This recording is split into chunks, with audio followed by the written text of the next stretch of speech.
मित्रों, आप सभी को मेरा नमस्कार।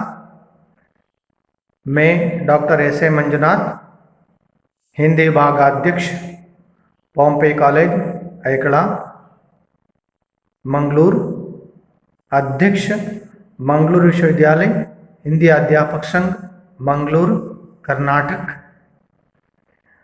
इस गंगा कावेरी व्याख्यान माला के अंतर्गत यह तीसरा व्याख्यान है। इस तीसरे व्याख्यान में आप सभी का स्वागत करता हूं।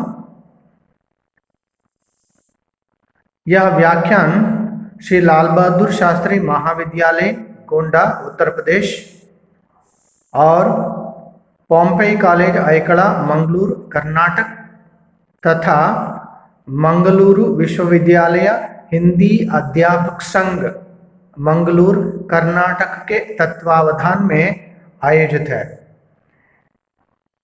इस व्याख्यान में श्री लाल बहादुर शास्त्री महाविद्यालय के प्राचार्य डॉक्टर वंदना सारस्वत अपनी शुभकामनाएं प्रस्तुत करेंगी।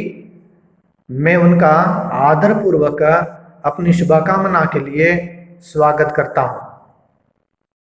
हिंदी विभाग के एसोसिएट प्रोफेसर और अध्यक्ष डॉक्टर शैलेंद्र नाथ मिश्र जी के द्वारा दिया जाना है। डॉक्टर शैलेंद्र नाथ मिश्र जी का वक्तव्य आप लोग अभी सुनेंगे व्याख्यान में। मैं उनके बारे में ये कहना चाहती हूँ कि वो इसके पूर्व भी हिंदी साहित्य जगत के लिए एक सशक्त हस्ताक्षर है।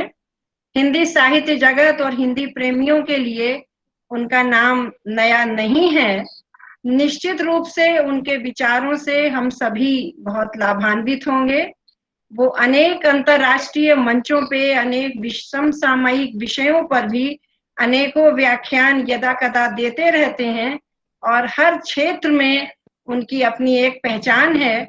सबसे बड़ा प्रमाण तो यही है कि आज इस आयोजन मंडल से जुड़े हुए हमारे श्री लाल बहादुर शास्त्री डिग्री कॉलेज गोंडा, उत्तर प्रदेश के एसोसिएट प्रोफेसर डॉक्टर जयशंकर जी, उनकी शिष्य परंपरा के एक सामने जीवन प्रमाण हमें दिखाई देता है कि वो इसी महाविद्यालय में पढ़े डॉक्टर शैलेंद्र जी के मार्गदर्शन में, और उसके बाद अब सहयोगी के रूप में निश्चित रूप से शैलेंद्र जी ने ऐसे गढ़ गढ़ के रत्न तैयार किए हैं जिन पे महाविद्यालय को गर्व है।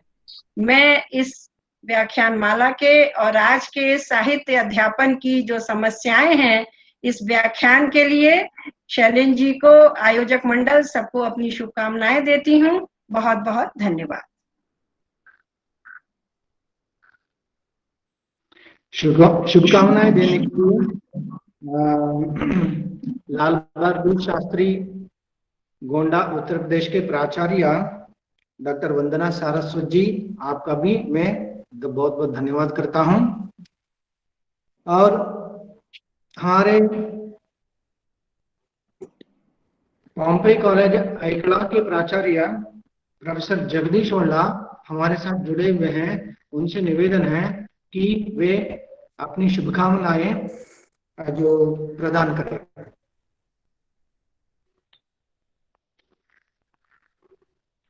Respected Dr. Hello, कैसा सर? हेलो, बोलिए सर, बोलिए। Respected Dr. Vandana Saraswat, Principal SLBS Degree College Gonda UP. Today's resource person Dr. Shailendra Nath Mishra ji, Department of History, SLBS Degree College Gonda UP, and my teacher Dr. Bhaskar Maiya ji, and all my learned friends, good evening to you all. Since my Hindi is not good as yours, let me take the liberty to speak few words in English. Please pardon me. Today, we are in the second phase of Ganga Kaveri Vyakhyanamala. I had an opportunity to enjoy the talk delivered by Dr. Anuj Lugan, which was excellent, and congratulations to Lugan sir. Today we have with us Dr. Shailendra Nath Mishra ji, a well-known speaker who is going to deliberate on the topic Sahitya Adhyapan ki Samasyaye. I am sure that this is definitely going to help the participants. As far as my knowledge goes, teaching literature irrespective of the language is not so simple. It requires vast knowledge in the subject, teaching technique, involving students in the teaching learning process, etc. Only efficient teachers can handle all these problems. Today, Mishraji's speech definitely will be addressed all these things, I hope. I wish more and more young teachers should participate this type of program so that they can do well when they return to their classrooms. Once again, I congratulate the organizers, Dr. Manjunath, HOD, Pompey College, Aikala, Dr. Shailendranath Mishraji, Associate Professor, Dr. Jain Shankar, Associate Professor, SLBS Degree College, UP. I wish all the best to today's program and thank you one and all for this golden opportunity. Thank you. धन्यवाद sir, शुभकामना के लिए धन्यवाद। अभी इस व्याख्यान के केंद्र बिंदु हमारे लाल बहादुर शास्त्री महाविद्यालय के हिंदी विभागाध्यक्ष डॉक्टर शैलेंद्रनाथ मिश्र जी। यह उपक्रम लाल बहादुर शास्त्री महाविद्यालय गोंडा, यह उत्तर में स्थित है, उत्तर भारत में, और उसके साथ साथ मंगलूर विश्वविद्यालय हिंदी अध्यापक संघ तथा पॉम्पे कॉलेज आयकला के संयुक्त तत्वावधान में आयोजित है। तो यह तीसरा व्याख्यान है। इस तीसरे व्याख्यान में अपना वक्तव्य प्रस्तुत करने के लिए हमारे साथ जुड़े हुए हैं डॉक्टर शैलेंद्रनाथ मिश्र। इनका परिचय हमारे सामने प्रस्तुत करेंगे हमारे जो मित्र professor Nagabhushan, Shri Bhuvanendra college Karkala. Nagabhushan ji, over to you. धन्यवाद सर। सम्मानित प्राध्यापक बंधुओं और शोधार्थियों, समस्त विद्वज्जनों, सबको सादर नमस्कार। आप सब जानते हैं, अभी मंजुनाथ जी ने बताया कि श्री लाल बहादुर शास्त्री महाविद्यालय गोंडा उत्तर प्रदेश, पॉम्पे कॉलेज आइकला मंगलुरु कर्नाटक और मंगलूर विश्वविद्यालय हिंदी अध्यापक संघ के संयुक्त तत्वाधान में गत जुलाई माह से गंगा कावेरी व्याख्यानमाला आरंभ हो चुकी है। इस अनुक्रम में आज तीसरा व्याख्यान संपन्न होगा। आप सबका आदरपूर्वक स्वागत है। आज के इस व्याख्यान का विषय है साहित्य अध्ययन की समस्याएं। आज के वक्ता है डॉक्टर शैलेंद्रनाथ मिश्र, अध्यक्ष एवं सह आचार्य हिंदी विभाग, श्री लाल बहादुर शास्त्री डिग्री कॉलेज, लाल बहादुर शास्त्री महाविद्यालय गोंडा शिक्षक संघ के लंबे समय से अध्यक्ष पद पर इन्होंने नेतृत्व वहन किया है। 4 पुस्तकों का संपादन भी किया है। महात्मा गांधी और हिंदी साहित्य पर बालकृष्ण शर्मा नवीन सृजन के विविध आयाम, धर्मनिरपेक्षता का भारतीय परिप्रेक्ष्य, सूर्यपाल सिंह का सृजन, ये 4 पुस्तकें इन्होंने संपादित की हैं। वागर्त पत्रिका के कई अंकों का संपादन भी इन्होंने किया है। सर्वकार नामक एक भित्ति पत्रिका का संपादन प्रकाशन भी किया है। विभिन्न पत्र पत्रिकाओं में लेख, शोध लेख प्रकाशित कर चुके हैं।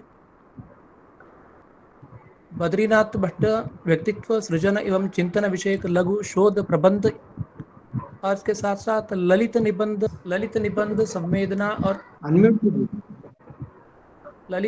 संवेदना और शिल्प विषय पर वर्ष 2010 प्रकाशित हो चुकी है।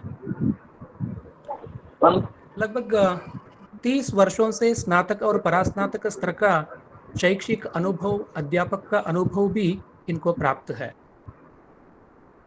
सम्मान्य शैलेंद्रनाथ जी को मैं अपनी तरफ से, संघ की तरफ से, समस्त प्रतिभागी अध्यापकों की तरफ से हार्दिक अभिनंदन देता हूं और अपना व्याख्यान सुनाने के लिए निमंत्रित करता हूं। धन्यवाद नागभूषण जी, बहुत बहुत धन्यवाद। अभी वक्त है केंद्र विषय अध्यापन साहित्य अध्यापन की समस्याएं डॉक्टर शैलेंद्र नाथ मिश्र, हिंदी विभागाध्यक्ष, लाल बहादुर शास्त्री महाविद्यालय, गोंडा, उत्तर प्रदेश में। बहुत बहुत धन्यवाद। बहुत बहुत स्वागत सर। आज बहुत बहुत धन्यवाद नागभूषण जी, आपने मेरा परिचय दिया। आयोजकों में डॉक्टर एस ए मंजुनाथ जी, जो अध्यक्ष हैं प्रबंध तंत्र पोम्पई कॉलेज और LBS कॉलेज के प्रति मैं अपनी कृतज्ञता ज्ञापित करता हूं।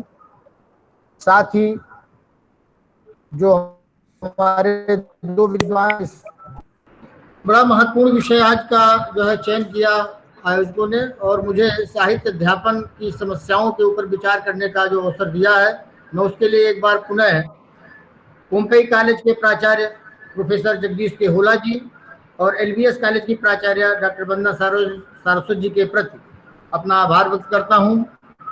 जो गूगल मीट पर हमारे विद्वान जुड़ चुके हैं, जो शोध छात्र जुड़ चुके हैं, जो अन्य छात्र जुड़ चुके हैं, मैं उनके प्रति भी अपना आभार व्यक्त करता हूं। साहित्य के अध्यापन की समस्या विषय को जब मैंने समझने का उपक्रम किया तो प्राथमिक स्तर पर भाषा का प्रश्न आया। दुनिया में कोई भी साहित्य बिना भाषा के संभव नहीं है।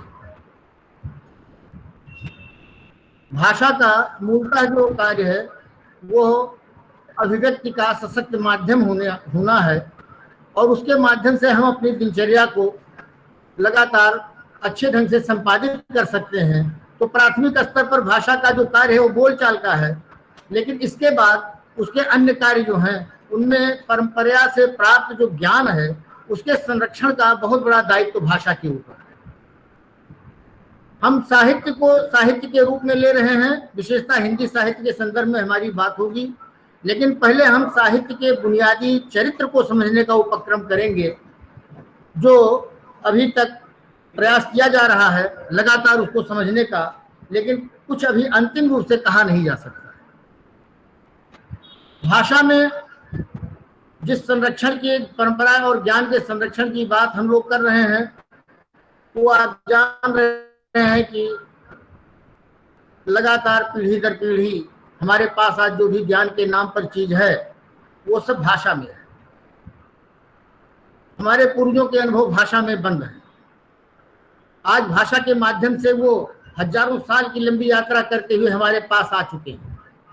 ऐसे ही साहित्य की भी एक यात्रा है जो लगातार चलती हुई आज 2020 तक हमारे पास है। पूरी दुनिया में हम अगर ज्ञान की बात करें जो भाषा में सुरक्षित है, भाषा में ही सुरक्षित होता रहेगा, तो उस ज्ञान को दो रूपों में हमारे वाङ्मय में रखा गया है। एक को हम शास्त्र कहते हैं और दूसरे को साहित्य कहते हैं। भाषा के ये दो रूप होते हैं। भाषा तो एक ही है, लेकिन शास्त्र की जो भाषा है उसको काव्यशास्त्र में विचारित सुस्त के नाम से हम जानते हैं। यानी हम अपनी ठोस बातों को, ठोस अनुभवों को जिस भाषा में रखते हैं वो है विचारित सुस्त। यानी विचार करने पर जो चीजें हमें तार्किक लगें, अनुकूल लगें, वो विचारित सुस्त के अंतर्गत आएंगी। दुनिया के जितने शास्त्र हैं भाषा के इसी अर्थ प्रक्रिया के अंतर्गत नियोजित किए जाते हैं। साहित्य की जो अर्थ प्रक्रिया है, साहित्य में भाषा का जो अर्थ है वो है अविचारित रमणीय। वो तरल संवेदनाओं को, भावनाओं को वो दर्ज करने का काम करती है। भाषा एक ही है, लेकिन एक स्थान पर वो शास्त्र के लिए काम करती है जहां अर्थ की निश्चितता ही सर्वोपरि है, अर्थ की एकता ही सर्वोपरि है, एक अर्थ ही एग्जिस्ट करता है। लेकिन जब साहित्य में हम आते हैं तो वही शब्द हमको चार अर्थों तक पहुंचाता है, अर्थों के एक समुच्चय तक ले जाता है और वो अलग अलग कालों में, अलग अलग समयों में, अलग अलग स्थितियों के साथ नई नई अर्थान्वेषण की प्रक्रिया से गुजरने के उपक्रम को प्रमाणित करता है।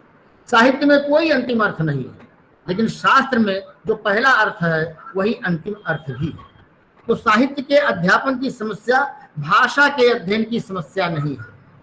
भाषाएं पूरी दुनिया को किसी भी समाज को बांटने का कार्य करती हैं, लेकिन साहित्य पूरी धरती को, पूरी मनुष्यता को, पूरी मानवता को, सारे भेदों को मिटा करके, चाहे वो जाति का भेद हो, बंधन हो, चाहे धर्म का बंधन हो, चाहे भाषा का बंधन हो, चाहे भूगोल का बंधन हो, चाहे आय का बंधन हो, चाहे आयु का बंधन हो, चाहे रंग का बंधन हो, यानी जितने प्रकार की संकीर्णताएं हमारे समाज में, चाहे वो हिंदुस्तान में हो, चाहे वो दुनिया के दूसरे राष्ट्रों में हो, उन सब को दूर करके उनके बीच से एक जो बेहतर दुनिया का रास्ता, बेहतर जीवन का रास्ता निकालने का उपक्रम कोई कर सकता है तो वो है हमारा साहित्य।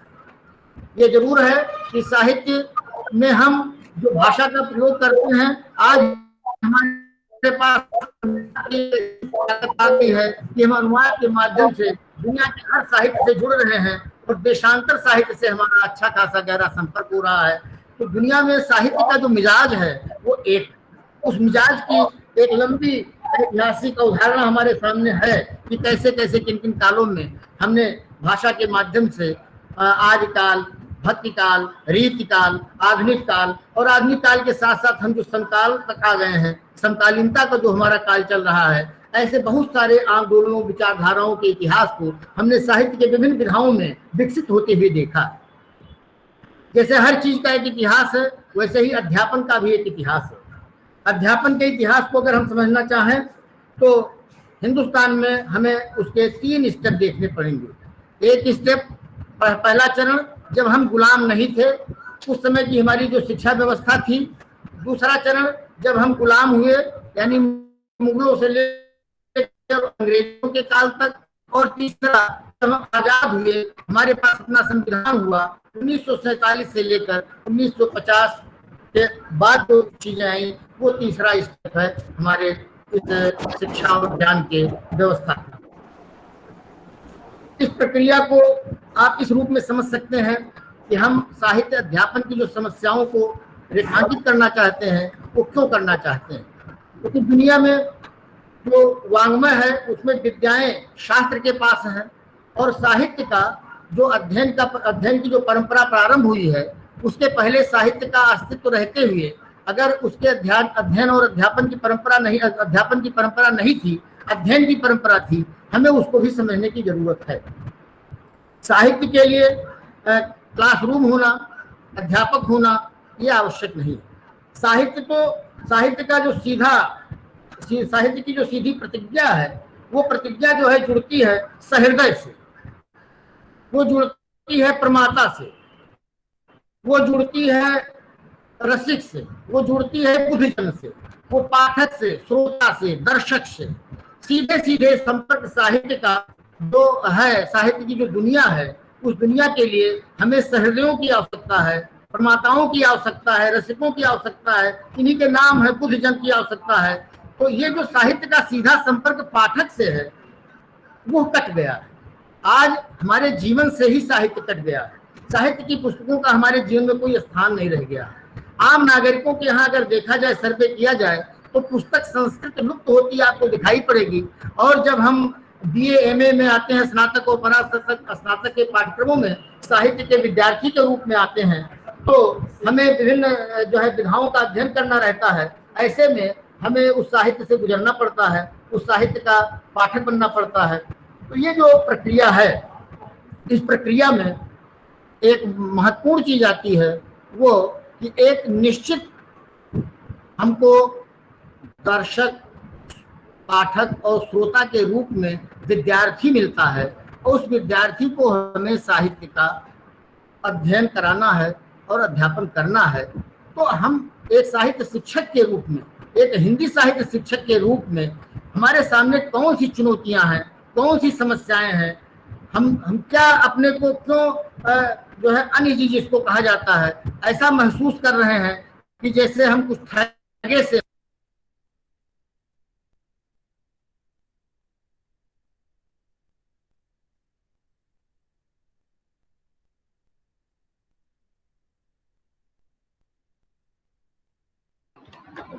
सर म्यूट हो गया है।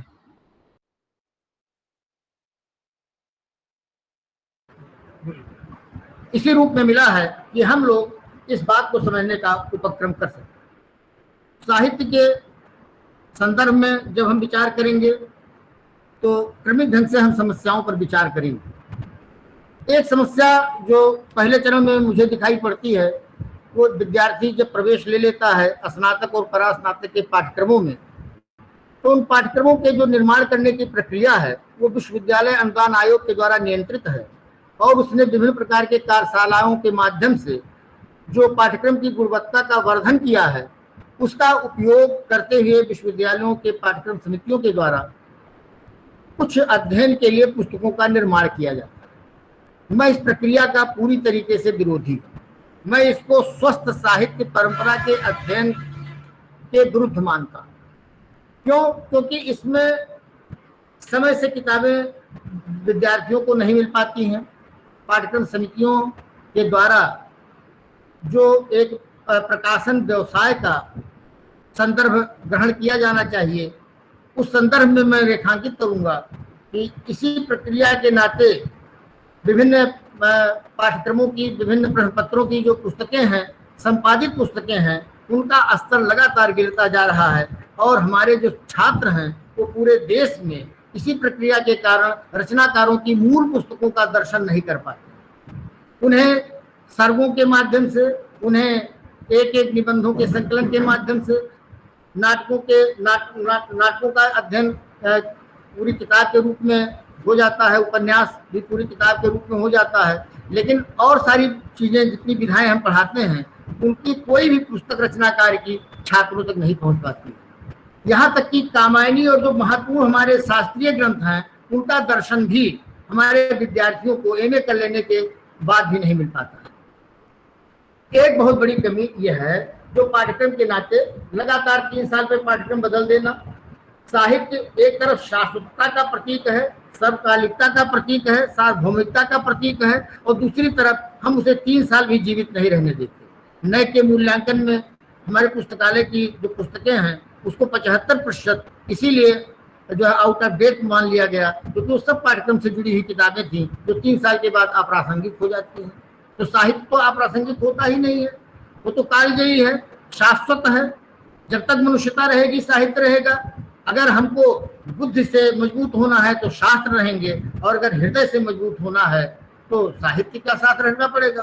तो एक तो पाठ्यक्रम को सीधे रचनाकार से जोड़ना है, ये एक बहुत बड़ी चुनौती है साहित्य के विभागों के लिए कि रचनाकार खारिज हो जाता है, उसका साहित्य खारिज हो जाता है, उसमें से कुछ चयनित और संकलित चीजों को ही हम, उसकी भी अनिवार्यता है, लेकिन अगर हम सीधे पुस्तक को रिकमेंड करें और उस पुस्तक में से कहें कि इस चीज को पढ़ा जाए तो कहा जाएगा कि भारत एक गरीब देश है और ऐसे में उन सारे लोगों को, बच्चों को पुस्तकें खरीदने की क्षमता नहीं है, ऐसे में एडिट किताबें दी जाएं। तो ऐसे बहुत सारे कारण आपको गिनाए जाएंगे जो लगातार चीजों को अवमूल्यित करते जाएंगे। यहाँ पर सीधे यह है कि अगर साहित्य पढ़ना है तो साहित्यकार की रचनाओं को पढ़ना है। ऐसे में हम हिंदी शिक्षक संघ के लोग अपने प्रस्ताव को अगर उचित हो तो विश्वविद्यालय अनुदान आयोग तक पहुंचा सकते हैं कि साहित्यकारों की मूल पुस्तकों को कम से कम परास्नातक स्तर पर लगाया जाए। बीए के स्तर पर चलिए हम संपादित पुस्तकों के माध्यम से अपने पाठ्यक्रमों का निर्माण कर लें, लेकिन जो है परास्नातक पर कम से कम हमें रचनाकारों से सीधे जुड़ने का हमारे विद्यार्थियों को मौका मिले और हमें उनके अध्यापन। एक प्रश्न आता यह है कि दुनिया में कोई भी काम हम जो विशेषज्ञता के युग में जी रहे हैं और हर चीजों के लिए एक प्रशिक्षण की व्यवस्था है, ऐसे में साहित्य के अध्यापन की किसी भी प्रशिक्षण की व्यवस्था के बिना हमारा ये अध्यापन कार्य होता है। सिविल सर्विसेज के लोग जाते हैं, ट्रेनिंग लेते हैं, और बहुत सारे जो है ऐसे जॉब्स हैं जहाँ पे आदमी अध्ययन करने के बाद ट्रेनिंग लेता है, तब उसके बाद उसको अध्यापन कार्य के लिए भेजा जाता है, शिक्षण कार्य के लिए भेजा जाता है, या उससे जो कार्य जुड़ा होता है उस कार्य को करने के लिए उसे फील्ड में भेजा जाता है। लेकिन साहित्य के विद्यार्थी के लिए एमए और पीएचडी और नेट निकालने के बाद सीधे उसे कक्षाओं में भेज दिया जाता है अध्यापक बनने के बाद। ऐसे में उसे एक प्रशिक्षण की आवश्यकता होनी ही चाहिए। अगर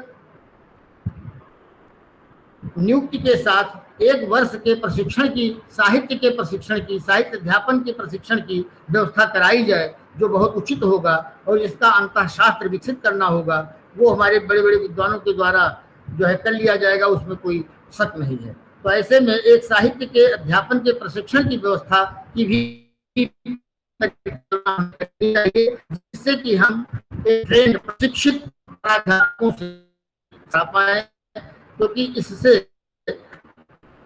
जो लक्ष्य होगा साहित्य के अध्यापन का उसको प्राप्त किया जा सकता है। एक और महत्वपूर्ण बात इस संदर्भ में जो समस्या के रूप में मैं देख रहा हूं वो है प्रोडक्शन यानी उत्पाद का। जब विद्यार्थी मेडिकल के क्षेत्र में जाता है तो डॉक्टर बनता है अध्ययन के बाद, इंजीनियरिंग में जाता है तो इंजीनियर बनता है अध्ययन के बाद।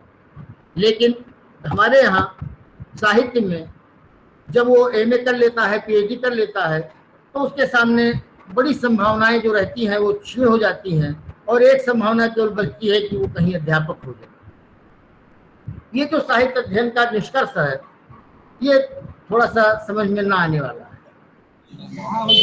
जो विषय है उन विषयों के अध्ययन के साथ जो प्रोडक्शन है वो ज्यादा महत्वपूर्ण है। साहित्य का जो प्रोडक्शन है वो क्या है, तो क्या होना चाहिए। साहित्य के प्रोडक्शन को अगर हम देखें कि साहित्य में हम जो उत्पाद हैं हमारे वो क्या हों, तो ज्यादातर बेरोजगार उत्पन्न हो रहे हैं और इसमें से कम लोग ऐसे हैं जो रोजगार पाते हैं। पहले चरण में तो पहली स्थिति यही है।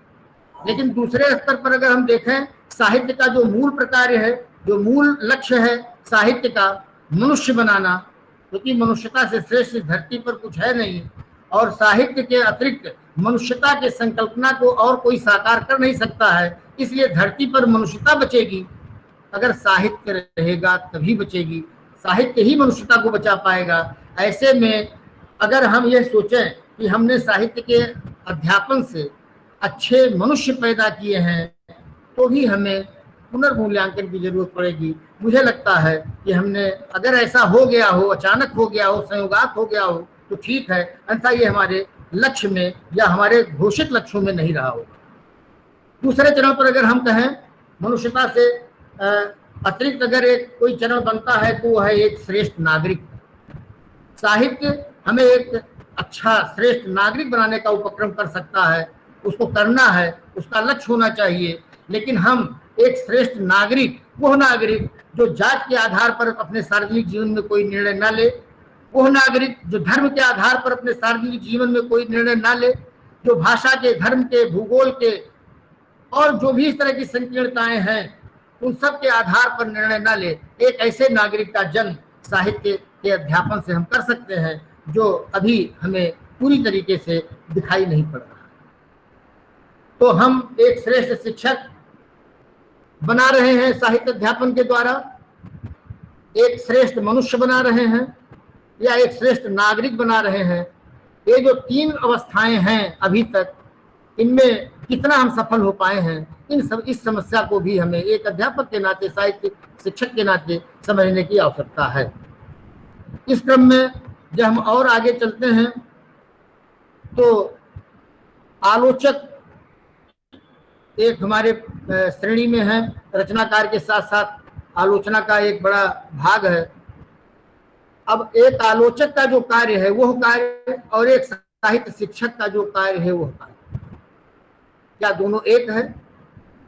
एक आलोचक अपनी विचारधारा के साथ खड़ा रह सकता है, एक आलोचक अपनी विचारधारा के आधार पर निर्णय ले सकता है, लेकिन एक साहित्य शिक्षक के लिए अपनी आकांक्षाएं अपनी विचारधारा से कहीं ज्यादा महत्वपूर्ण है कि विभिन्न कालों की विचारधाराओं के आधार पर विकसित साहित्य, विभिन्न कालों में, विभिन्न विधाओं में, विभिन्न तरीकों से विकसित साहित्य की ऐतिहासिकता और उस काल में उसकी उपयोगिता को समझते हुए, समझाते हुए आज तक के साहित्य का एक रेखांकन उसके सामने रखने का उपक्रम उसको करना होगा।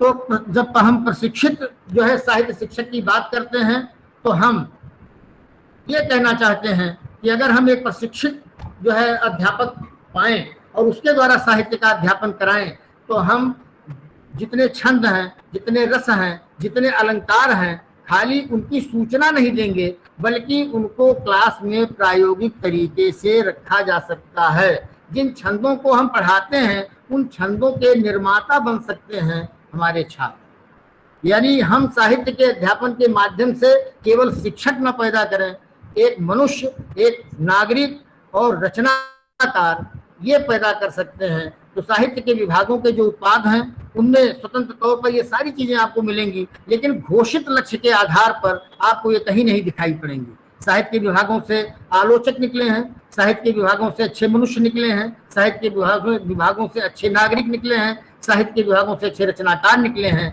लेकिन केवल यहीं तक साहित्य का अध्ययन और अध्यापन और उसकी जो सीमाएं हैं, परिधि है, वो सीमित नहीं होती है, बल्कि इसके आगे भी जाती है। और जब हम आगे चलते हैं तो हमें यह कहने में कदापि संकोच नहीं है कि हिंदी को पढ़ने वाला, हिंदी को अच्छे ढंग से जानने वाला या किसी भी भाषा को अच्छे ढंग से जानने वाला यदि दो भाषाओं का जानकार हो जाए, दो भाषाओं का विशेषज्ञ हो जाए, दो साहित्यों का जानकार हो जाए, तो उसके लिए दुनिया में रोजगार के तमाम सारे अवसर। आज हम केवल हिंदी की अगर बात करें तो हमारे प्रातः स्मरणीय गुरुदेव प्रोफेसर सूर्य प्रसाद दीक्षित जी ने हिंदी से जुड़ी हुई लगभग 100 सेवाओं के लिए एक पुस्तक ही निकाल दी है कि अगर हमारे विद्यार्थी प्रारंभिक स्तर पर, स्नातक स्तर पर हिंदी की सेवा के द्वारा ही अपना जीविकोपार्जन करना चाहें, अर्थोपार्जन करना चाहें, तो हिंदी अधिकारी से लेकर आकाशवाणी, दूरदर्शन और फिल्म के स्क्रिप्ट लेखन से लेकर विज्ञापन की दुनिया में, उद्योग की दुनिया में, बैंकिंग की दुनिया में, प्रशासन की दुनिया में, यानी दुनिया के किसी भी ज्ञान के क्षेत्र में जाने की जो सुविधा भाषा के अध्येता को मिल सकती है, भाषा के प्रशिक्षित जो है व्यक्तित्व को मिल सकती है और उसके आधार पर उसका रोजगार मिल सकता है, अर्थोपार्जन की गति बढ़ सकती है।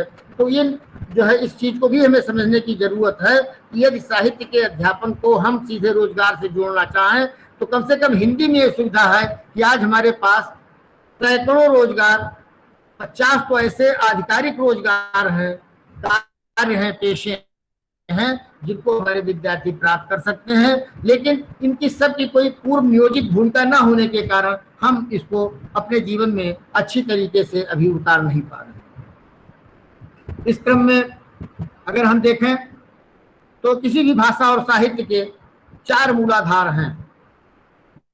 पहली चीज परंपरा का ज्ञान एवं संवर्धन, दूसरा मानवीय मूल्यों की स्थापना, तीसरा जीविकोपार्जन के लिए समुचित साधन को जुटाना और फिर राष्ट्रीय भावात्म्य की स्थापना करना। आज दोस्तों जिस दौर में हम लोग हैं ये एक ग्लोबल काल है, ग्लोबल दुनिया, भूमंडलीकरण हो गया है संसार का। ऐसे में हम भूमंडलीकृत व्यक्ति हैं, केवल हमें अपने ही देश की चिंता नहीं है, पूरी दुनिया की चिंता है, धरती की चिंता है।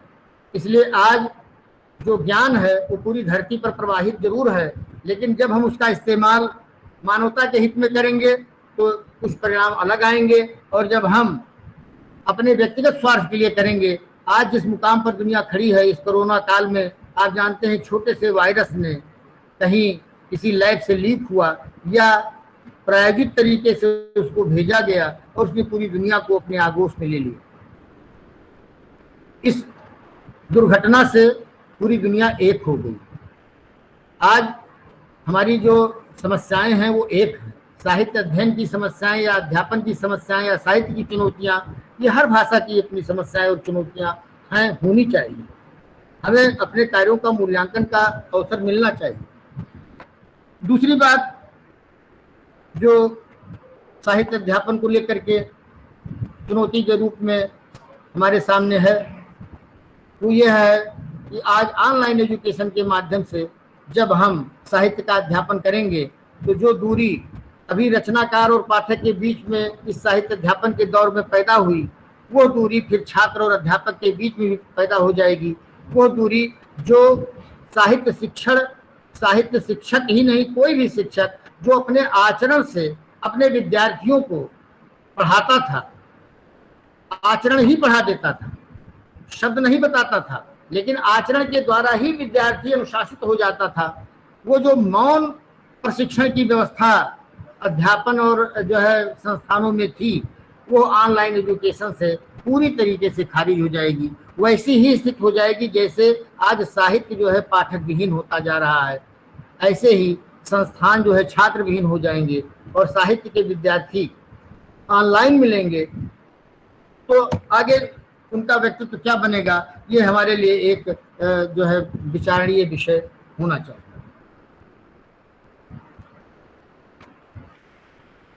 किसी भी साहित्य के अध्ययन और अध्यापन में हमें एक बुनियादी चीज और याद रखनी है कि हम 5 सोपानों में साहित्य को समायोजित करते हैं, और जो हमारा अध्यापन है वो किन सोपानों को पूरा करता है, इसको हमें भी जांचने की आवश्यकता है। कोई भी साहित्य पढ़ते पढ़ाते हुए अगर वो साहित्य पढ़ने वाले को यानी व्यक्ति को, पाठक, श्रोता, दर्शक को कुछ न दे पा रहा हो, तो साहित्य पढ़ना उसके लिए बेकार चला जाएगा। साहित्य उसको सकारात्मक, नकारात्मक, कहीं न कहीं उसको जो है जगाने का, उसको आंदोलित करने का कार्य जरूर करे, ऐसा साहित्य होना चाहिए। ऐसे में साहित्य का दूसरा चरण परिवार के लिए होना चाहिए। तो व्यक्ति और परिवार को वह साहित्य जो व्यक्ति को तृप्त करता है, दृष्टि देता है, संतोष देता है, उसको कोई दिशा देता है, वो परिवार के किसी भी सदस्य के लिए, किसी भी आयु और आय वर्ग के लिए वो वही कार्य करे। तो इसलिए व्यक्ति के बाद परिवार की अवधारणा को, साहित्य को समझना होगा। परिवार के साथ साथ हम समाज की बात करेंगे। कोई भी साहित्य तीसरे स्तर पर समाज को अपने विचारधारा में, अपने परिधि में लेता है और समाज के विकास के लिए, उसको बेहतर बनाने के लिए उपक्रम करता है। तो साहित्य व्यक्ति को बेहतर बनाना, परिवार को श्रेष्ठ बनाना, समाज को उन्नति की ओर ले जाना, लेकिन इसके साथ साथ उसके 2 स्टेप और महत्वपूर्ण हैं कि वो किसी भी राष्ट्र की संस्कृति को विकसित करता है, राष्ट्रीयता की भावना को भरता है, राष्ट्रीय भावायित्व को। हम सब अलग अलग हैं, भाषाएं अलग हैं, भूगोल अलग है, परिवेश अलग है, पर्यावरण अलग है, लेकिन एक राष्ट्र, एक विधान, एक संविधान के होने के नाते हमारी समस्याएं भी एक होनी ही चाहिए। ऐसे में राष्ट्र की संकल्पना और राष्ट्र के बाद वह साहित्य संकीर्ण माना जाएगा अगर उसमें विश्व बंधुत्व की, वसुधैव कुटुंबकम की, एको हम बहुश्याम की भावना अनुस्यूत नहीं है, जुड़ी नहीं है, संपृक्त नहीं है। तो साहित्य के अध्यापन की जो समस्याएं हैं उनमें हम साहित्य को तो बहुत सीमित कर लिए हैं। साहित्य तो अब केवल विद्यालयों, महाविद्यालयों, विश्वविद्यालयों के विभागों तक सीमित रह गया है। हमारे जीवन से हम साहित्य से बाहर कर दिए गए हैं और हमारे जीवन से भी साहित्य बाहर हो चुका है। क्यों? क्योंकि साहित्य में विचारधारा के आधार पर अब उसकी पूर्णता और संपूर्णता को खारिज करके कुछ रचनाकारों के दल किसी विशेष विचारधारा को अग्रसर करते हैं और उसी की टेम्पो हाई करते हुए आगे बढ़ जाते हैं। तो जीवन में जो संपूर्णता साहित्य लाती थी, जो काव्य, यशस्से, अर्धकृते, व्यवहार विदे और श्वेत क्षतय की कल्पना थी, जिसमें व्यक्ति, परिवार, समाज, राष्ट्र और विश्व बंधुत्व और विश्व कल्याण की बात थी, वो सारी चीजें एक साथ साहित्य से अलग अलग चरणों में दिखाई पड़ती हैं, अलग अलग जगहों पे दिखाई पड़ती हैं, लेकिन उसकी संपूर्णता कहीं न कहीं खंडित हुई है। ऐसे में अगर हम साहित्य की संपूर्णता को देखें तो वो एक कम समझ वाले व्यक्ति से लेकर और एक विशेषज्ञ व्यक्ति तक सबको एक साथ धारण करने की क्षमता, जिसको असाध्य वीणा में अज्ञे ने लिखा कि डूबे सब एक साथ एकाकी पार फिरे। साहित्य में सब एक साथ डूबते हैं, लेकिन जो पाते हैं वो एकाकी पाते हैं, और एकाकी जो उपलब्धियां होती हैं वही हमको व्यक्तित्व देती हैं। आज हम एक पर्सनालिटी लेस सोसाइटी में जी रहे हैं, व्यक्तित्वहीन समाज में जी रहे हैं। व्यक्तित्व क्यों नहीं मिल रहा है? क्योंकि साहित्य से संपर्क हमारा कम होता जा रहा है। हम किसी चीज के विशेषज्ञ तो हो रहे हैं, लेकिन हम एक संपूर्ण मनुष्य, एक संपूर्ण नागरिक, एक श्रेष्ठ नागरिक के रूप में अपना योगदान कर पा रहे हैं कि नहीं कर पा रहे हैं, इसी मूल्यांकन को साहित्य के संदर्भ में समझने की आवश्यकता है।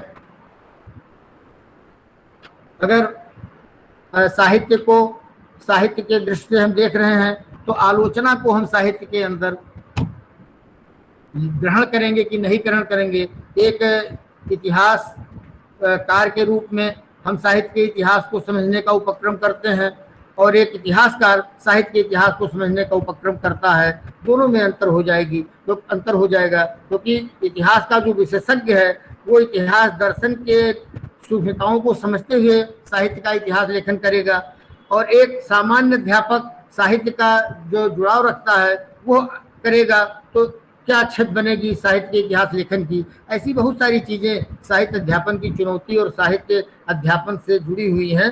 अभी अगर देखा जाए तो बहुत सारी चीजें ऐसी हैं कि जिन पर हमें लगातार विचार करने की आवश्यकता है। साहित्य के इतिहास लेखन के संदर्भ में अगर हम देखें साहित्य के इतिहास का अध्यापन हम कैसे करते हैं, तो हमें बहुत सारी दिक्कतें वहां पर दिखाई पड़ेंगी। एक मोटे तौर पर अगर हम कहना चाहें कि हमारा जो साहित्य का इतिहास है मूलतः वो किसी कृति के प्रकाशन के बाद का इतिहास,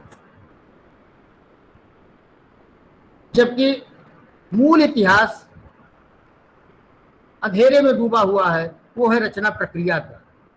कोई भी ग्रंथ आप ले लीजिए, कोई भी क्लासिकल अपनी कृति ले लीजिए, तो उस प्रक्रिया को जिस लेखक ने जो उसका इतिहास बनाया, जब वो परिपूर्ण हुआ, प्रकाशित हुआ, उसके बाद हम साहित्य के इतिहास में उसका अध्ययन करते हैं। प्रेमचंद ने गोदान लिखते समय कितने संकट सहे, क्या क्या उनको किन किन स्थितियों से गुजरना पड़ा, इन चीजों को हमें इतिहास में पढ़ने का मौका मिले। यानी इतिहास को भी हमें दो भागों में, यानी प्रकाशन के पूर्व का इतिहास और प्रकाशन के पश्चात का इतिहास। प्रकाशन के पश्चात के इतिहास में एक आलोचक की भूमिका आती है। मुझे लगता है कि आलोचक दूसरा लेखक होता है। अगर आलोचक इस स्तर पर पहुंच जाए कि पढ़ने वाला उसे दूसरा लेखक समझे, तब वो आलोचना की श्रेष्ठता का या आलोचना की सफलता मानी जानी चाहिए।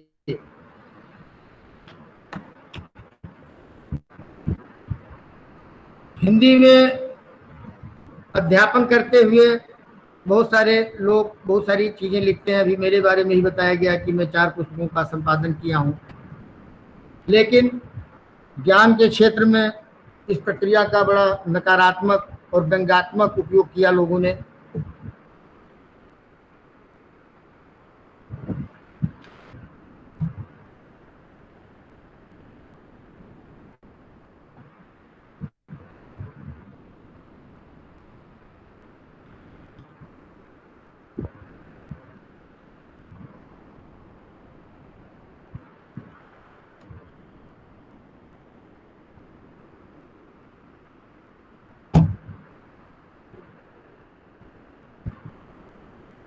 जी, आवाज आ रही है? बोलिए सर। जी।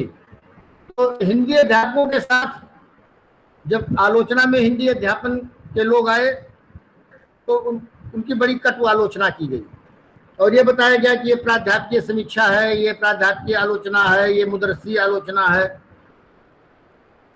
ऐसे में अगर देखें तो साहित्य का विकास जो हुआ है उसमें एक बहुत बड़ा योगदान हिंदी अध्यापकों का रहा है। शुरू में जब विश्वविद्यालयों में अध्यापन का कार्य शुरू हुआ, उस समय सबसे पहले अगर हम आधुनिक काल की बात करें, बहुत पुराने समय में ना जाएं, तो 17 जुलाई 1854 को सर चार्ल्स वुड ने एक एजुकेशनल डिस्पैच तैयार किया था, जिसे भारत में अंग्रेजी राज का मैग्ना कार्टा या भारत में बौद्धिकों का बौद्धिक चार्टर कहा गया है। वहां से बात शुरू होती है आधुनिक शिक्षा की। 1857 में जितने प्रेसिडेंसी थे उसमें 3 जो है विश्वविद्यालय बनाए गए और वो कलकत्ता, बंबई, मद्रास में बनाए गए। पहली बार प्रांतीय भाषाओं और शास्त्रीय भाषाओं में संस्कृत, अरबी और फारसी के साहित्य के अध्ययन की व्यवस्था की गई और प्रांतीय भाषाओं के अग्रवर्ती अध्यापन की व्यवस्था की गई। 1916 तक समस्त विश्वविद्यालय केवल महाविद्यालयों के संबद्धीकरण का और छात्रों के परीक्षण का कार्य करते रहे। वहां पे अध्यापन कार्य शुरू नहीं हुआ और ना तो शोध कार्य शुरू हुआ। 1913 में अध्यापन और शोध की व्यवस्था यानी रेजिडेंसी जो है आवासीय विश्वविद्यालय 1913 से स्थापित हुए। तब जाकर के विश्वविद्यालयों में विभिन्न विषयों के अध्यापन और शोध की व्यवस्था की गई। जब अध्यापन शोध की व्यवस्था कर दी गई और छात्र वहां पहुंच गए, तब इन तीनों के संगम से ज्ञान की जो धारा है, जो गंगा कावेरी के नाम से आज प्रवाहित हो रही है, ये इसी संगम की उत्पत्ति है, जो अध्यापन, शोध और छात्र, ये संगम बना। 1913 में इस चीज को शुरुआत की गई। आज हम 2020 में हैं, यानी मुश्किल से अभी अगर हम देखें तो 160 वर्ष पूर्व विश्वविद्यालयों में अध्यापन की व्यवस्था शुरू हुई, जो आज का आधुनिक विश्वविद्यालय हम देख रहे हैं, जिसमें अगर वैश्विक रैंकिंग में देखें तो बड़ी दुविधा हो जाती है भारत के लोगों को कि हम कहाँ खड़े हैं, इसका क्या निर्णय लें। खैर, ऐसे में 1919 में एक सैडलर कमीशन बना जिसने इसको आगे बढ़ाया। 1944 में सार्जेंट रिपोर्ट आई जिसके आधार पर यह काम आगे बढ़ा। 1947 के बाद से जो स्थितियां हैं उसके जिम्मेदार हम लोग। इस देश की आज़ादी के बाद हम नागरिकों ने अपने को इतना आज़ाद मान लिया कि अपने को सारे नियमों कानूनों से पृथक कर लिया और स्वतंत्रता की निजी व्याख्या की।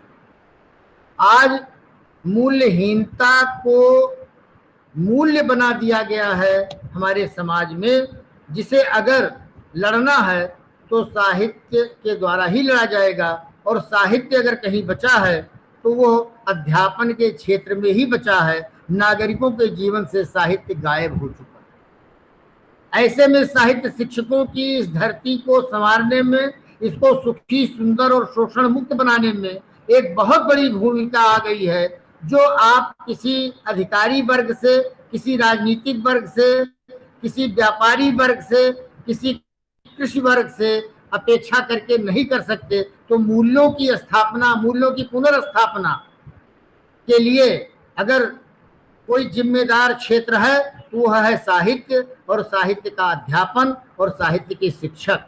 साहित्य के शिक्षक का जो व्यक्तित्व है वो अन्य विषयों के शिक्षकों से क्या कुछ अलग नहीं होना चाहिए। जिस संवेदनशीलता, जिस मूल्य, जिस पवित्रता, जिस आचरण, सदाचरण की बात हम करते हैं, क्या उसे हमें स्वयं अपने आचरण के द्वारा साबित करके नहीं दिखाना चाहिए। अगर हम साहित्य शिक्षक होते हुए, साहित्य पढ़ते हुए उन मूल्यों को नहीं जी पा रहे हैं जिनकी हम समाज के नागरिकों से अपेक्षा करते हैं, तो कहीं न कहीं हमें साहित्य अध्यापन की चुनौतियों को समझने की आवश्यकता है। वो साहित्य जो साहित्य अध्यापन करते हुए हिंदी शिक्षकों को या साहित्य शिक्षकों को पूरे जीवन में न बदल पाता हो, उसी साहित्य से हम अपेक्षा करते हैं कि पूरी धरती को बदल देगा, पूरी दुनिया को बदल देगा, पूरे समाज को बदल देगा। तो ये परिवर्तन कैसे आएगा, कहाँ आएगा? इसीलिए रचनाकारों को, हिंदी अध्यापकों से बड़ी चिढ़ हुई। राजेंद्र यादव जी ने जब हंस का पुनर्प्रकाशन किया तो 2-3 लेख, कई प्रसंग आए पूरे अपने कार्यकाल में, उन्होंने हिंदी अध्यापकों को समर्पित किया और उसे हिंदी का औरांग उटांग और पता नहीं क्या क्या जो है कहने का उपक्रम किया। मुझे याद है कि एक शोध छात्र ने मुझे बताया कि जब वो अशोक वाजपेयी जी के ऊपर शोध कार्य करने की सूचना लेकर गया कि वो करना चाहता है, तो उन्होंने कहा कि अभी तक मेरे ऊपर जो शोध कार्य किए हैं, अगर वो मिल जाए तो मैं उन्हें गोली मार दूं। बात यहाँ किसी असंवैधानिक कथन की नहीं है।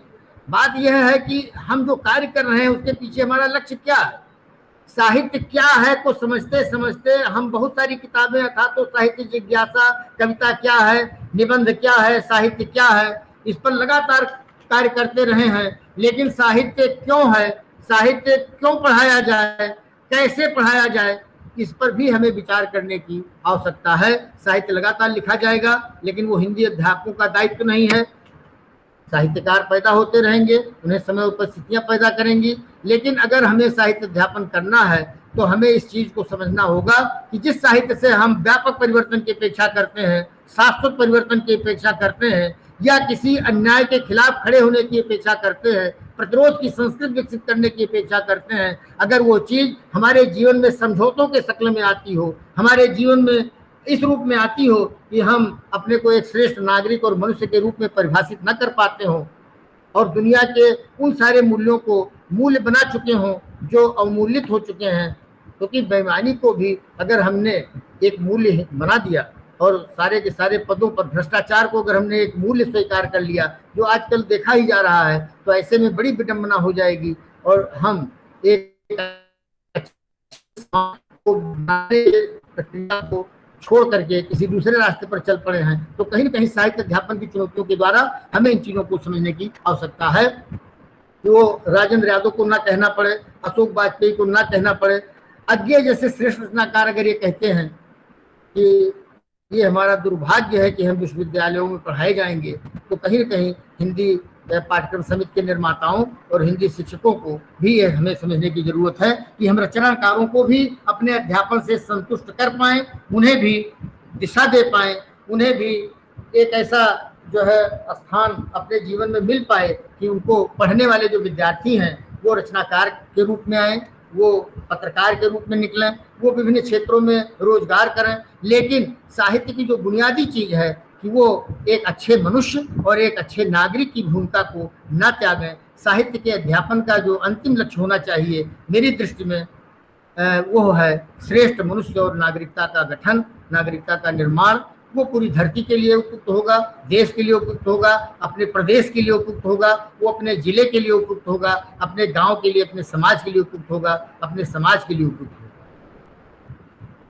इस व्याख्यानमाला में हम लोगों ने ये प्रयास किया है कि हम ऐसे विषयों को रखें कि जो थोड़ा लीक से हट करके 1947 और 1950 हम इसलिए बार बार उद्धृत करते हैं क्योंकि यह एक ऐसा अवसर था। 1947 में हमको आज़ादी मिली, 1950 में हमने एक संविधान बना लिया। उस संविधान को बनाने के बाद जो सबसे बड़ी घटना घटी, उस घटना से हम इस देश के नागरिक उसको समझने और उसका अनुभव लेने से वंचित रहे। वो घटना ये थी कि हम पहली बार नागरिक बने थे इस देश में, अन्यथा अभी तक हम या तो प्रजा थे या गुलाम थे, चाहे मुगलों के गुलाम थे, चाहे अंग्रेजों के गुलाम थे, और चाहे अपने अपने राज्यों की प्रजा, अपने अपने राजाओं की प्रजा के रूप में थे। इसके अलावा यानी प्रजा और गुलाम के अलावा हमारी कोई अपनी आइडेंटिटी नहीं थी। लेकिन 1950 में जब हमने भारत का संविधान आत्मार्पित किया, अंगीकृत किया, अधिनियमित किया, उस समय हमारी आइडेंटिटी, हमारी अस्मिता, हमारी पहचान, हमारा अस्तित्व इस विराट देश के एक नागरिक के रूप में होता है। लेकिन बहुत बड़ी चीज जो चीज थी हमें मिली थी, उसको हमने मूल्यहीन बना दिया और हम अपनी जात से ऊपर नहीं उठ पाए, हम अपने धर्म से ऊपर नहीं उठ पाए, हम अपनी भाषा से ऊपर नहीं उठ पाए, हम अपने भूगोल से ऊपर नहीं उठ पाए। और आने वाले दिनों में इन्हीं चीजों को राजनीतिक अस्त्र बनाकर, टूल्स बनाकर लोगों ने पार्टियां बना ली और हम अपने अपने प्रदेशों के होकर रह गए या हम अपने अपने पार्टियों के होकर रह गए। आज हमारी जो भारत के नागरिक का जो अस्तित्व है वो या तो एक वोट बैंक के रूप में मतदाता के रूप में अपने को देख पाता है और या तो एक उपभोक्ता के रूप में देख पाता है। तो हमारी जो दो आइडेंटिटीज हैं, एक मतदाता की या उपभोक्ता की, इनको छोड़कर साहित्य के अध्यापन की चुनौतियों के संदर्भ में जब हम विचार करते हैं, साहित्य के अध्ययन के संदर्भ में जब विचार करते हैं, तो उस समय हमें एक नागरिक और एक मनुष्य उसके तुलना में रखना होगा और उसी दिशा में हमें अपने साहित्य के अध्ययन और अध्यापन को बढ़ाना होगा, जो इस देश के नागरिकों को एक श्रेष्ठ मनुष्य और नागरिक बना सके, साथ ही पूरी दुनिया को एक ऐसा स्पेस दे सके जिसमें वो सांस ले सकें, जिसमें वो सुखी, सुंदर और शोषण मुक्त महसूस कर सकें। इन्हीं शब्दों के साथ मैं बहुत सारी चुनौतियां जो भविष्य में आएंगी उनके बारे में एक विचार चर्चा की जो परंपरा इस कविता कावेरी व्याख्यानमाला के आयोजकों के द्वारा शुरू किया गया है, ये कोई मेरा अंतिम वक्तव्य नहीं है। इसमें बहुत सारी संभावनाएं हैं। इस विषय के आने पर बहुत सारे लोगों के अंदर तमाम जिज्ञासाएं और प्रश्नाकुलता आनी स्वाभाविक है। तो मैं चाहूंगा कि अगर प्रश्न सत्र की व्यवस्था है तो मैं अपनी वाणी को विराम देता हूँ। कुछ प्रश्न सत्र के माध्यम से चीजें आ जाएंगी जिन्हें मैं नियोजित नहीं कर पाया हूँगा। बहुत बहुत धन्यवाद आज इस आयोजन के आयोजकों को, बहुत बहुत धन्यवाद। और जो इससे कनेक्ट लोग जुड़े हुए हैं, जो हमारे छात्र जुड़े हुए हैं, उनको भी मैं इस संदर्भ सोचने समझने का जरूर आग्रह करूंगा। और भविष्य में मैं चाहूंगा कि इस व्याख्यान माला का जब प्रकाशन किया जाए तो इस पर एक स्वतंत्र पुस्तक जरूर साहित्य अध्यापन की समस्याओं पर जरूर प्रकाशित किया जाए। बहुत बहुत धन्यवाद। बहुत बहुत धन्यवाद सर, आपका बहुत बहुत धन्यवाद। हमारी आइडेंटिटी मतदाता या उपभोक्ता आपका उल्लेख बहुत ही जो सारगर्भित है। हम उसके लिए बहुत अपना आभार प्रकट करते हैं। तो प्रतिभागियों से निवेदन है, अगर कोई अपना जो संदेह या अपना विचार या अपना सवाल जो प्रकट करना या व्यक्त करना चाहते हैं तो आपका स्वागत है। मैं सर को धन्यवाद देना चाहता हूं और आप सबका आभार व्यक्त करना चाहता हूं। बहुत सामयिक और बढ़ते क्रम में समस्याएं जो आ रही हैं उनको सबको समेटा है सर ने। सर को साधुवाद। मैं एक सभी के सामने, क्योंकि हमारे देश भर के लोग जुड़े हुए हैं, मैं प्रोफेसर सतीश चतुर्वेदी गुना मध्य प्रदेश से हूँ। मैं एक सर के मुखातिबन से जानना चाहता हूँ कि विद्यार्थी जब स्नातक कक्षा में आता है तो वो साहित्य को या हिंदी भाषा का जो पाठ्यक्रम है, आधार पाठ्यक्रम में व्याकरण से दूर हो रहा है, जिससे उसकी भाषा कमजोर हो रही है। तो उसे कैसे उन्मुख किया जाए हिंदी भाषा और साहित्य की तरफ? बहुत बहुत धन्यवाद। बड़ा महत्वपूर्ण प्रश्न आपने किया है भाषा को लेकर के, क्योंकि ये समस्या हिंदी भाषी क्षेत्र में और भी विकराल रूप में है। जी सर। मैं पूरे दावे के साथ कह रहा हूँ, पूरी जिम्मेदारी लेकर कह रहा हूँ कि अगर एमए के 80 या जो है 60 छात्रों का एक कक्षा होती है, अगर उसमें एक पेज हिंदी लिखने के लिए दिया जाए, 10% छात्र ऐसे होंगे जिनको आप भाषा के आधार पर अच्छा स्वीकार करेंगे। तो ऐसे में जो है ये कह पाना बड़ा मुश्किल होगा कि साहित्य का अध्ययन और अध्यापन, भाषा का अध्ययन और अध्यापन, इन दोनों चीज़ों को अलग अलग करने की आवश्यकता है। व्याकरण भाषा का पक्ष है। व्याकरण के भाषा अच्छी हो, श्रेष्ठ हो, इसके लिए निर्दोष हो, वो आवश्यक है। क्योंकि हम साहित्य में जो बात कहेंगे वो भी निर्दोष नहीं रह जाएगा भाषा अगर अच्छी नहीं होगी। तो भाषा के अध्ययन की स्नातक स्तर पर एक विधिवत व्यवस्था होनी चाहिए, जो हमारे पाठ्यक्रम समितियों ने नहीं किया है। साहित्य के अध्ययन के नाते वो पाठ्यक्रम जो स्नातक स्तर का है उसको ऐसा डिजाइन किया जाए कि उसमें व्याकरण का पक्ष भी रखा जाए।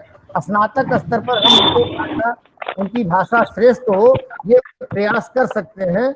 और क्योंकि आप हाई स्कूल और इंटरमीडिएट के बच्चों को अगर सोचें कि वहाँ से भाषा की श्रेष्ठता उनकी बन जाए और अच्छे वो जानकार हो जाएं तब आपके पास आवे, तो ये आपके हाथ में नहीं है। लेकिन अगर आपको एमए कराना है, शोध कराना है, अच्छे विद्यार्थी गढ़ना है, तो आपको बीए यानी स्नातक स्तर पर व्याकरण का एक प्रश्न पत्र रख करके और उसको अच्छी भाषा का जानकार बनाना ही होगा। यही उसका एक रास्ता है। अन्यथा भाषा का जो मूल्यन है वो बहुत नीचे तक चला गया है। उसके बारे में मैं ही कह सकता हूँ कि अगर एक हिंदी विद्यार्थी को आप देंगे लिखने के लिए तो 10 गलतियां निकलेंगी, उसमें कोई शक नहीं है। सर 1 मिनट और लेना चाहूंगा आपका। बिल्कुल बिल्कुल बिल्कुल। पूरे देश के लोग जुड़े हैं और मैं पहली बार इस व्याख्यान माला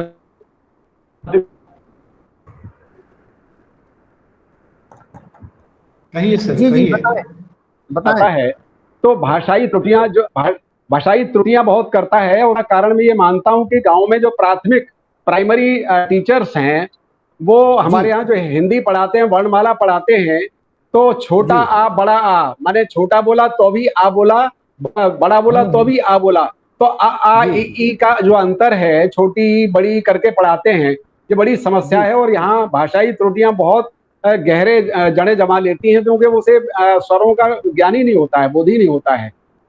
नहीं, ये समस्या ये तो जब शिक्षा का नियोजन करेंगे आप, शिक्षा को जब आप उसको एक स्ट्रक्चर देंगे तो प्राथमिक से लेकर विश्वविद्यालय तक अभी जो जितने रिपोर्टें मैंने उल्लेख किया है उनमें सब जी में सर। प्राथमिक शिक्षा से लेकर प्राथमिक शिक्षा, माध्यमिक शिक्षा और उच्च शिक्षा, इन तीनों शिक्षा को अगर एक सूत्र से आप नहीं बांधेंगे तो निश्चित तौर पर ये दिक्कतें आएंगी। नई शिक्षा नीति जो आई है अभी मैंने उसका अध्ययन नहीं किया है, इसलिए उसमें क्या व्यवस्था की गई है, क्या इन बहुत सारी समस्याओं पर जिन पर हम आज तक विचार करते रहे हैं नई शिक्षा नीति में उसको क्वेश करने का, उसको हटाने का कोई उपाय किया गया है कि नहीं किया गया है, ये मैं दावे के साथ नहीं कह पाऊंगा क्योंकि मैंने भी उसका अध्ययन नहीं किया है। लेकिन ये एक बहुत बड़ा प्रश्न है, इसमें कोई शक नहीं है और हमें इसको समय रहते हुए दूर करने की आवश्यकता है। जी सर, धन्यवाद सर, प्रणाम सर। हाँ, नमस्कार नमस्कार। और कोई प्रश्न?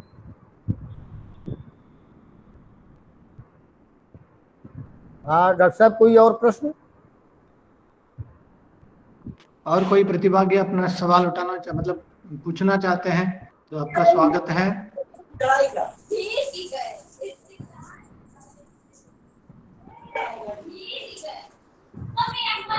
चाहे तो चैट बॉक्स में अपने सवाल पूछ सकते हैं।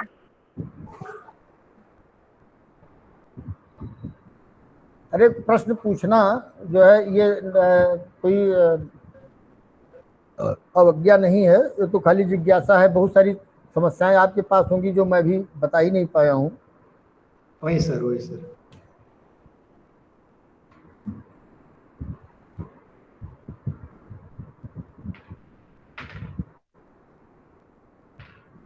एक प्रश्न किसी ने इसमें भेजा था। हाँ, ये वासुदेव भट्ट जी हैं। हिंदी इलाकों में हिंदी भाषा की साहित्यिक कृतियां बहुत पनपी नहीं हैं, इसके लिए कौन कौन से कदम उठाने चाहिए? कृपया अपने विचार प्रस्तुत कीजिए। देखिए, साहित्यिक कृतियां यानी पुस्तक संस्कृत पूरी दुनिया में एक बहुत बड़ा संकट आने वाला है। दो संकटों की तरफ मैं आपका ध्यान ले जाऊंगा। एक संकट आर्टिफिशियल इंटेलिजेंसिया का, पूरी धरती की मानवता, सारे राष्ट्र, अगर अंतिम लड़ाई लड़नी पड़ेगी तो सबको आर्टिफिशियल इंटेलिजेंसिया से ही लड़नी पड़ेगी। दूसरी चीज, जो इलेक्ट्रॉनिक और प्रिंट मीडिया का झगड़ा है, जो द्वंद्व है, उसमें लोगों ने, विशेषज्ञों ने इस बात को स्वीकार कर लिया है कि 2040 तक आते आते प्रिंट मीडिया समाप्त हो जाएगी। यद्यपि अंत की घोषणा तो 20वीं शताब्दी के उत्तरार्ध में, अंत में ईश्वर की मृत्यु से लेकर के और पुस्तक की मृत्यु तक घोषित हो चुका है, विचारधारा की मृत्यु, इतिहास की मृत्यु। तो इस तरीके से किताब की जो मृत्यु है, किताब का जो अंत है, यानी प्रिंट मीडिया का जो अंत है, और विभिन्न कारणों से, कोई एक कारण नहीं है, बहुत सारे कारण हैं, जिसमें जो है किताबों का लगातार दाम का बढ़ जाना, या ऐसी चीज़ें रचनाकारों के द्वारा ना लिखी जाना कि जो सामान्य जनता से जुड़ी हुई हो। तो ऐसे में हमको भी साहित्य से बाहर कर दिया गया है और हमारे जीवन से भी साहित्य बाहर हो गया है। यही 99% नागरिकों के हिंदुस्तान का सच है कि साहित्य आज उनके जीवन में नहीं बचा हुआ है। तो ऐसे में पुस्तक संस्कृत को वापस लाने की आवश्यकता है। जो हमें किताबों से प्रेम था, वो प्रेम हमारा खारिज कर दिया गया है। इस परिवेश में कुछ ऐसी स्थितियां पैदा कर दी गई हैं कि किताब से हमारा जीवन अब मुक्त होता जा रहा है। ऐसे में किताबें जिंदा रहें तो साहित्य भी जिंदा रहेगा। और साहित्य की किताबें इसलिए क्योंकि वो पठनीय होती हैं, उनमें एक प्रवाह रहता है, वो कम समय में भी पढ़ी जा सकती हैं। इसलिए समय को देखते हुए जिस आपाधापी का जीवन हम जी रहे हैं, जितनी भागदौड़ है हमारे जीवन में, किसी के पास समय नहीं है। ऐसे में ऐसी कृतियां लिखी जाएं, ऐसी विधाएं सामने लाई जाएं कि जो कम समय में हमको वो आत्मसंतोष दे सके, दृष्टि दे सके, विजन दे सके, जीवन का मिशन बना सके हम। तो ऐसा साहित्य आने वाले दिनों में जरूर रचनाकारों के द्वारा दिया जाएगा। और हम पुराने साहित्य में भी जाते हैं, तो वहाँ जाते हैं तो कुछ ना कुछ हमको चमक मिलती है, जीवन जीने की कोई रास्ता दिखाई पड़ता है। तो उन किताबों को भी हम बचाएंगे। लेकिन इसके लिए कोई एक सामूहिक प्रयास हिंदी अध्यापकों के द्वारा शुरू किया जाए, या विभिन्न प्रदेशों की सरकारों के द्वारा शुरू किया जाए, या राष्ट्रीय स्तर पर जो है केंद्र सरकार शुरू करे। इन सब को लेकर के बड़े द्वंद्व हैं। अब इनमें एक अध्यापक की सीमा है कि हम प्रशासनिक स्तर पर कुछ नहीं कर सकते, लेकिन अगर हम चाहें तो एक संस्कृत, जैसे मैंने एक प्रयोग किया, बच्चों में विभिन्न प्रकार की साहित्यिक प्रतियोगिताएं कराकर उनको राजकमल पेपर बैग की जो सस्ती किताबें हैं 30, 35, 40 रुपए के अंदर, उनको देने का प्रयोग किया। तो वो साहित्य से जुड़ने लगे। फिर एक साहित्य खरीद करके पढ़ने की जो संस्कृति है उसको हमें विकसित करना होगा, तभी हम हिंदी भाषी क्षेत्र में या किसी भी भाषा के क्षेत्र में, जैसे मलयालम है, बंगला में है, वहाँ पे पुस्तक संस्कृति अभी बची हुई है, लेकिन हिंदी क्षेत्र में और अन्य भाषाओं के क्षेत्र में आप देखेंगे तो पुस्तक संस्कृति बहुत कम समाप्त की जा रही है। तो ये कारण तो हैं, लेकिन हमें इससे घबराने की जरूरत नहीं है। पुस्तक जिंदा रहेगी, पुस्तक बचेगी, लेकिन हमें उसके लिए प्रयास करना होगा। जी तो लगता है संदेह समाप्त हो चुके हैं। तो सर आपके जो सुंदर वक्तव्य के लिए मैं बहुत बहुत आभार व्यक्त करता हूं।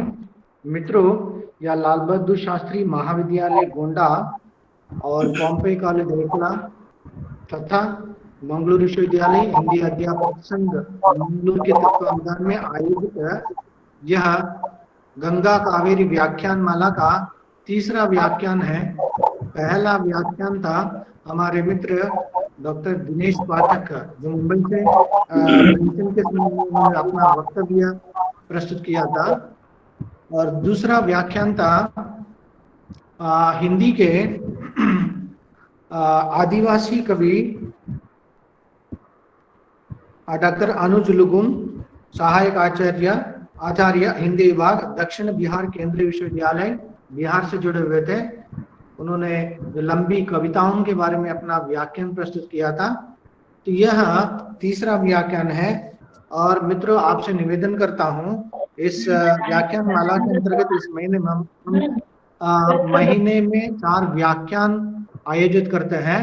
तो यह इस महीने का दूसरा व्याख्यान है और तीसरा व्याख्यान होगा हमारा 20 तारीख को, इसी महीने 20 अगस्त 2020 को।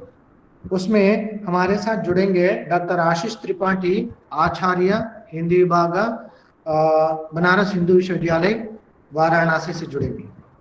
और उसके बाद इस महीने का अंतिम व्याख्यान है जो नाटक से संबंधित है, नाटक विमर्श। उसमें ताजमहल का टेंडर और मिस्टर अभिमन्यु 2 नाटकों के संबंध में हमारे साथ अपना वक्तव्य प्रस्तुत करेंगे डॉक्टर सत्यदेव त्रिपाठी, वरिष्ठ नाट्य आलोचक, पूर्व आचार्य एवं अध्यक्ष हिंदी विभाग, पूर्व अध्यक्ष SNDT विश्वविद्यालय मुंबई, ये हमारे साथ जुड़ेंगे। तो इस व्याख्यान माला में अपना व्याख्यान प्रस्तुत करने वाले जो हमारे इस लाल बहादुर शास्त्री महाविद्यालय के हिंदी विभागाध्यक्ष डॉक्टर शैलेंद्र नाथ मिश्र जी को मैं अपनी ओर से और अपने कॉलेज की ओर से, हिंदी अध्यापक संघ की ओर से बहुत बहुत धन्यवाद समर्पित करता हूं। तो हम अपने कार्यक्रम के अंतिम पड़ाव पर आ चुके हैं। तो यहाँ इस वक्त श्री रामकृष्ण शासकीय महाविद्यालय सुनलिया, तो ये हम सभी को धन्यवाद समर्पित करेंगे। Ramakrishna, over to you. सबको मेरा प्रणाम। लाल बहादुर शास्त्री महाविद्यालय गोंडा उत्तर प्रदेश हिंदी विभाग, पॉम्पे कॉलेज एकला एवं मंगलुरु विश्वविद्यालय हिंदी अध्यापक संघ विहास मंगलुरु कर्नाटक के संयुक्त तत्वाधान में आयोजित गंगा कावेरी व्याख्यान माला के अंतर्गत आज का यह व्याख्यान तीसरा रहा है। यह ज्ञानवर्धक व्याख्यान अभी अभी संपन्न हुआ है। इसमें जुड़ने वाले हम सभी खुशनसीब हैं। साहित्य अध्यापन की कई समस्याएं होती है।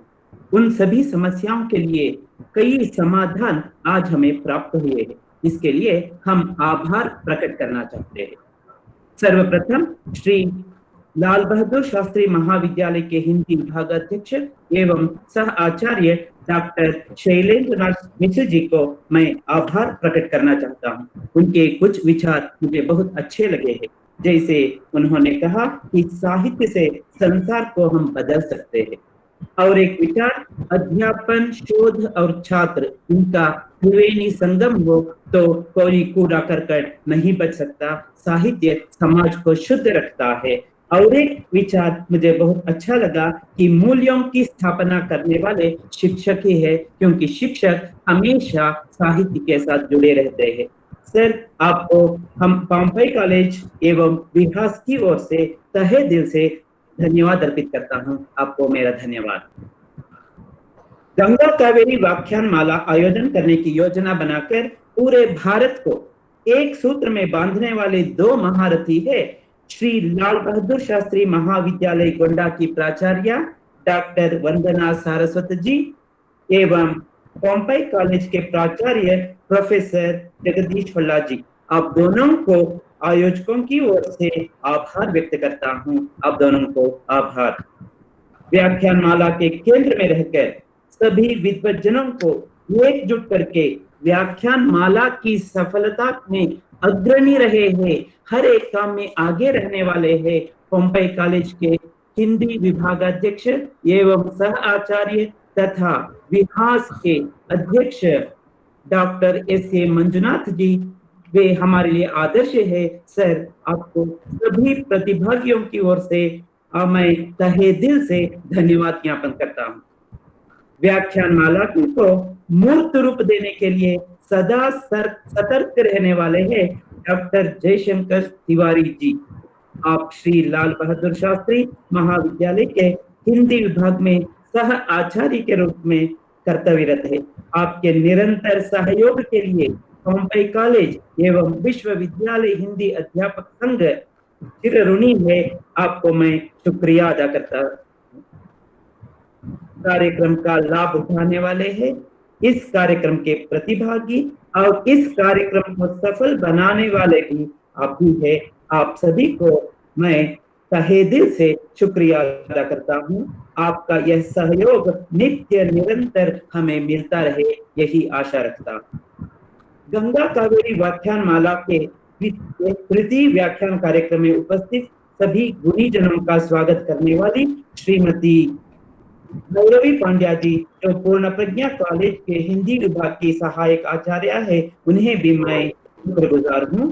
और इस कार्यक्रम की सफलता के लिए प्रार्थना गीत गाकर व्याख्यान का शुभारंभ करने वाली श्रीमती शालिनी जी को भी मैं आयोजकों की ओर से धन्यवाद अर्पित करता हूँ।